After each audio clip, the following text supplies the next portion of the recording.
Yo, what's good, YouTube? In today's video, we're going over the top 5 broken meta guns here in Warzone. These are definitely going to be the best guns you guys can possibly use. If you guys enjoy this one, give it a like, subscribe, and let's get into it. First gun we got today is the #1 Resurgence Assault Rifle and the Ram 7. This is my new and improved build here for it. So let's get in the firing range and show you guys kind of how it does recoil-wise. So look at that. It's very easy to be able to control, and I'm not even moving back and forth, getting that rotational aim assist. It's just really solid. All right, so let's hop in here and break it down for you guys. First attachments, that ZEM 35 compensated flash hider. This is a new attachment for this gun in terms of like what people are running on it. And the reason is because it helps a lot with your vertical recoil, your horizontal recoil, and your firing aiming stability. And a lot of people are using it on SMGs, but if you take a look at it, we have the right barrel and attachments on there, and so our bullet velocity only goes down about 5% here, while gaining recoil control benefits of 5 and 15%. So we're still at 930 meters per second, which is really awesome, and we only lose 4% in our ADS speed. So this is a great attachment to really stabilize the gun out and make it actually feel like zero recoil. After that, we're gonna go through on the Cronin Headwind long barrel to increase our bullet velocity and range. This is what gets us closer to that 1,000 meters per second. Massively, it gives us aiming idle sway and firing aiming stability. I know some people like to go for that XRK Core Mark Heavy, but me personally, I don't really like that. I much prefer the Cronin Headwind barrel. I like having it feel a little bit more hit scan, and getting closer to 1,000 meters per second makes it feel a lot more hit scan than as opposed to being like 700 or 800, something like that. So we definitely want to go for this. After that, we're gonna go down here and throw in the Brune Heavy support grip. This is just a tried and true underbarrel we've run on a variety of our different guns. It works out really well. Gun kick control, aiming idle sway, horizontal recoil, and of course firing aiming stability. This is just something we've run all the time on a variety of our different ARs, sometimes even SMGs, LMGs a lot, but this just works out great. Of course, we're gonna go throw on the 60 round mag here down below. There's no reason for you guys to ever throw on the 40. That doesn't really make sense. Only go for the 60. This is our true assault rifle, and you're gonna thank me later when you throw on the 60. If you've ever been running the 40, you'll run out of ammo way too fast, and we all know in Warzone sometimes it takes a full clip to lay down somebody, so having the ability to hit your shots and having a lot of ammo in the mag is actually pretty crucial. And lastly, we're gonna go back here. We're gonna throw on the HVS 3.4 pad, which is really going to help us out their overall gun kick control and recoil control quite substantially here, with 20%, 8%, and 8% overall. So it is a really solid thing here to be able to have on this Ram 7. And this is my full build right here. Definitely want to try this one out. It's the #1 Ram build out there. Next up, we're taking a look at the HRM. So this is basically the best SMG, or one of the best SMGs in the game, because it's so easy to be able to use. So here is my build. Has a little bit of that initial bounce and recoil, but as soon as you start moving back and forth, getting that rotational aim assist kicking in, this gun is going to be just an absolute beam. First attachment in here is going to be the exact same as the Ram 7. So like I said, we use it a lot on our SMGs, but this ZEM 35 is just really good. I mean, it balances out the gun perfectly. And I do like that it shortens the radar pings instead of like something like the Jack BFB, which elongates your radar pings by about 30%. It also makes you a triangle, which can be kind of good on the minimap because you can't tell what level you're on. So plus and minuses to that, but I much prefer to run the compensated flash hider. This just works out great, and you also don't lose nearly as much mobility, which is a really good thing. After that, we're gonna go throw on the Thor 90 barrel. This is just really gonna speed up our overall mobility, sprint to fire, sprint speed, ADS speed, hip fire and tack stance spread. We don't really care about the tack stance spread, but hip fire is pretty cool. It helps you in those close quarter situations, which everyone knows if you've been playing Vondel or anything else like that, you know, getting on the stairs, something like that. Sometimes you have to hip fire. This comes in kind of clutch. After that, we're gonna go throw on the FTAC MSP-98 hand stop, helping us out with our aim walking speed, vertical recoil, gun kick control, and movement speed. You lose a little bit of that horizontal, which is probably why you guys saw it kick off to the side there a little bit. So you guys can definitely switch out pretty much your underbarrel to either like the XRK Edge, this, or the DR6. Pretty much any of these three options in here is going to be a little bit more personal preference. It's not going to make or break the build. It's just going to be a little bit more like, what do you prefer? Do you want something that's going to help you a little bit more, but have a little bit more horizontal recoil? Do you want something that's going to be more recoil based or just only movement based? It's pretty much up to you in that regard. Now we're gonna go throw on the 50 round drum down here. This is just basically the magazine that we have to use because you got 30 round stock. For whatever reason, there's a 20 round mag. I don't really understand why anyone would ever try to use that. But this is pretty much what we got here as this option. And then lastly, to stabilize the gun out, we have the folding stock, which helps us out with our overall recoil control, gun kick control, and firing aiming stability. So overall, a wonderful attachment, and just it makes this gun a lot more usable. I've actually used the hatchet light stock, I've used the no stock, and this definitely right here is my favorite way to run this gun right now. it's just really, really nice, and it feels very stable. So I like that quite a bit, but this is my full build. Try this one out. Next up, we're taking a look here at the SVA 545. This is a really good long range, fully automatic assault rifle option. I really enjoyed also this camo one here that is orange and got the stars and everything that glow. Apart from having a black cell pass thing on here, which is the gold and everything, this is a Lockman Shroud camo that you get for playing zombies. So let's actually try this out in the firing range. I'll show you guys. I'll even move back and forth to show you kind of rotational aim assist kicking in here, because I normally do that when I play the game anyways. So there's that. Back and forth a little bit, stabilize it out.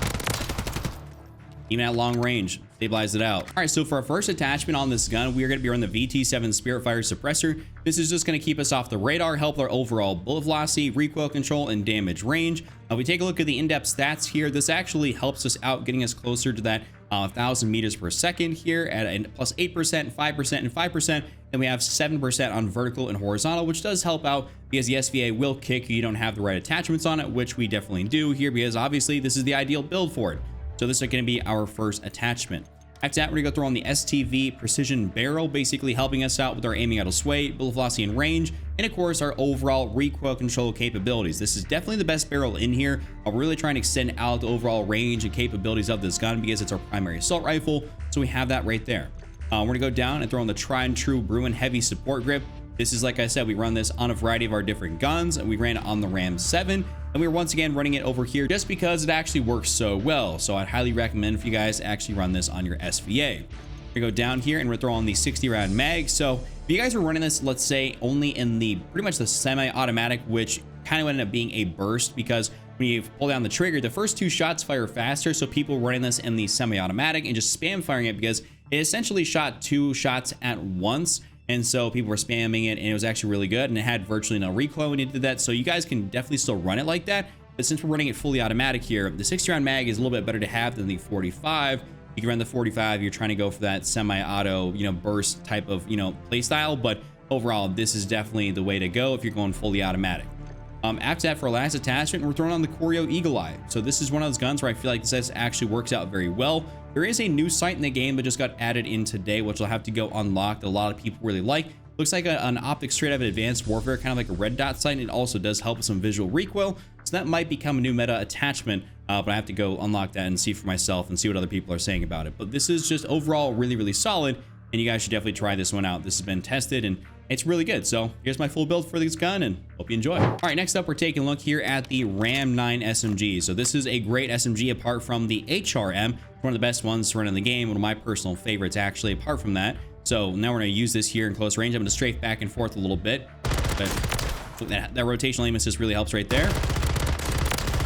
Even at medium range, super easy to use, great TTK, overall fantastic SMG. All right, let's hop in here and break it down for you guys. This is a reoccurring first attachment. That's that ZEM 35. Not really gonna explain this one too much because you guys kind of know what this one does by now. Ran in a couple of our different builds here prior. Just a really great attachment that works universally on a variety of different things.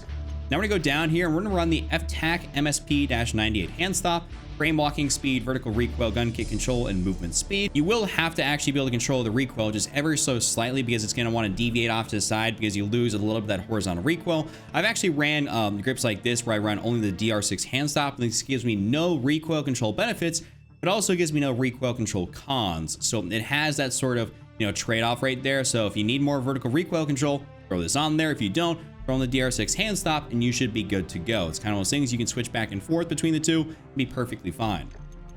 Now we're gonna go on down, whoops, not to the ammunition, throw into the magazine. We're throwing on the 50 round mag. So I've seen people try to run that 40. I don't really find that to be beneficial. This gun burns through ammo pretty fast, and I feel like if I'm gonna take 2 people out in a single mag here at close range, 50 rounds is definitely necessary. So that's why I got that on there. I've never even thought about going for that 40. It just doesn't make sense. I always just go for the 50 and call it a day at that. Now we're gonna go on back here and throw on the Retort 90 grip tape here just to kind of help us out, stabilize the gun out a little bit here with our firing aiming stability, gun kick control, and recoil control. It's just really to make this thing super easy to use. You shouldn't have to fight it at all. Like I said, it does like to balance a little bit, but that's at like medium-ish range, and at close range, you're not even gonna notice that at all. So this is just gonna really make this thing super easy for you guys to use. Lastly, we're gonna go back here and throw on the ultralight stock pad for aim walking speed, movement speed, and sprint speed. And this is kind of where some of those recoil control attachments kind of help, because you do lose a little bit of that gun kick control and our firing aiming stability. So One of the downsides here for gaining more mobility is you lose a little bit of stability. It's one of those trade-offs that always happens here in Warzone. So that's why we have that on there, those other prior attachments. But this is my full build right here for the Ram 9. Definitely try this one out. It's really good. Last but definitely not least, I want to show you guys the TAC Evolver. So this thing got a nerf because it's actually like insanely broken, like way too broken, like the most broken gun you could make broken. But now it's actually just really good meta. Like it's really solid. So take a look at this.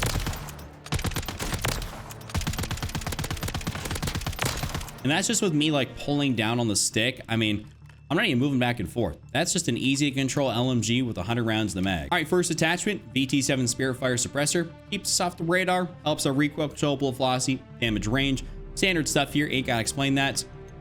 Next up, we're throwing the LRF Righteous Long Barrel, which is basically the longest barrel in here. There's a few different ones in here, and I think people have tried to run this one a little bit, but pretty much we all gravitated over to the LRF. It just helps us out with our bullet velocity and range, getting us closer to that 1,000 meters and extending out our effective damage range here to 46 at that first damage drop off profile. So maximum damage you'll get all the way out to 46 meters, which is pretty solid. So we really like that. Overall, a great barrel. Slows down a little bit, but it's an LMG. We're not too worried about mobility. We're gonna go down here and throw in the Proven Pivot Vertical Grip here. And this is definitely necessary to stabilize the gun out. Really need that. Gun kick control, vertical recoil, firing aiming sway, and firing aiming stability. You do lose a tad bit of your horizontal recoil, your ADS speed and sprint to fire speed, but we're, like I said, not too concerned with that. And horizontal recoil wasn't really much of an issue in the firing range. I can control that very easily. I'm assuming a lot of you guys out there can probably do that as well. Now we're going back here. We're on the Choreo Eagle Eye. This is the optic of choice here. There's no reason to go for like a VLK, like a 4 times, 3 times, something else like that. This is just like by far the best optic to run. Works out great. I kind of look at it as in the sense of if you were trying to shoot someone that's way too far away with your 2.5 times optic, that probably means they're way too far away and you should not be engaging them, or you should get closer, something else like that. There's probably someone that's going to be closer to you, you know, so you should definitely go for them instead of trying to hit somebody that's way too far away. So this is like the great indicator that's like, can't see them or they're too small of a target, probably shouldn't be going for them, or your bullets are not going to do that much damage at that range. So that's kind of why we run this on here. Super clear, super awesome, and it makes kind of it allows you to decide a few different things, you know, like not targeting someone. Also, for our last attachment, throw on the Rampart Heavy Stock just to really stabilize the gun out once more, because it's a hard-hitting gun, and those hard-hitting guns always like to bounce, and this is what kind of stabilizes that out. But this is my full build right here. This has been my top 5. You guys enjoyed this one, give it a like, subscribe, check out this other video on screen. I'll see you guys all next time.